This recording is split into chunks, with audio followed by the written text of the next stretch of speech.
monde. Dans cette vidéo, aujourd'hui, j'ai envie de vous parler de petit déjeuner. Alors, la recette du petit déjeuner, on sait qu'il n'y a pas un seul petit déjeuner pour tout le monde, que ça dépend des goûts et de l'activité physique de chacun.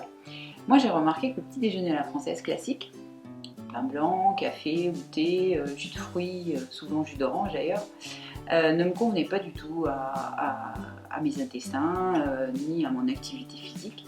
Donc j'ai cherché un petit peu. Et j'ai trouvé, grâce à Marie-France Guillain, sa recette de miam aux fruits.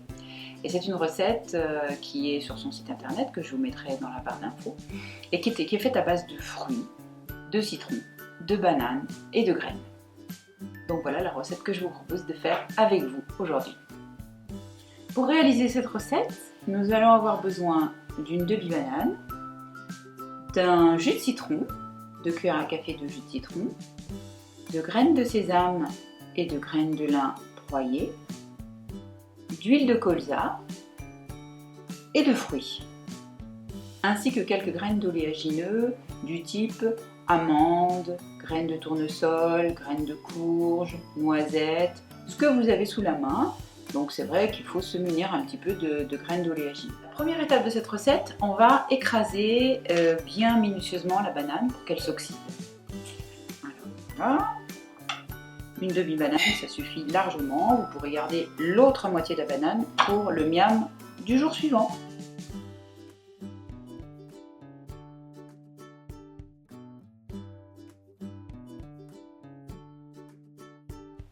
Alors la deuxième étape, je vous présente donc l'huile de colza.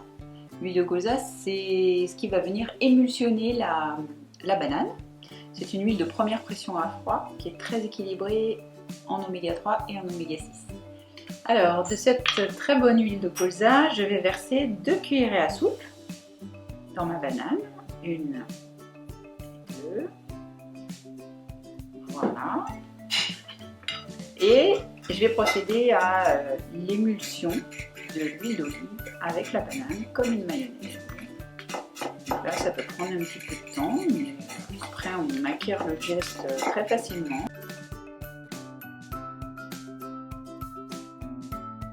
Alors, l'étape suivante consiste donc à verser ma petite préparation dans un bol, sans en perdre trop. Ensuite, je vais ajouter le citron que j'aurai pressé. Voilà, pour faire l'équivalent de 2 cuillerées à café ou d'une bonne cuillerée à soupe.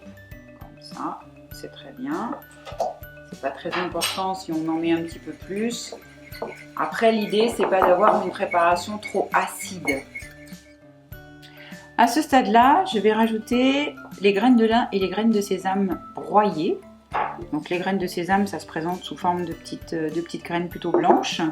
Et puis les graines de lin, celles-ci c'est du lin brun, qui sont toutes petites. C'est pour ça qu'on les broie, parce que si on ne les broie pas, notre organisme ne pourra pas en faire ce qu'il en a envie et ça passera direct en bas. Donc là, ce que je fais, c'est que je prends une cuillerée à soupe et je verse 2 cuillerées à soupe de mélange de graines broyées. Et je continue à bien les mélanger. J'essaye d'en perdre le moins possible. Je continue mon mélange. Ça va être la dernière étape avant que je rajoute les fruits coupés en morceaux.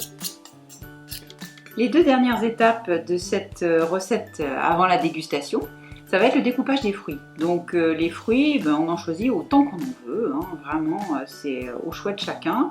Moi aujourd'hui, comme on est au mois d'août et qu'on peut bénéficier encore de beaux fruits de saison, j'ai choisi donc une pêche, je crois que c'est même une pêche de vigne, j'adore ça, une poire, et puis encore quelques fraises, parce qu'on a la chance d'avoir encore quelques fraises, donc voilà, des jolies fraises.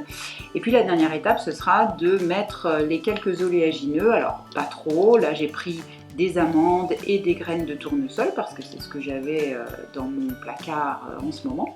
Je les écraserai un petit peu, mais si on ne les écrase pas, on peut aussi les laisser directement pour avoir un côté croquant dans cette recette. Maintenant, donc, on passe à la découpe.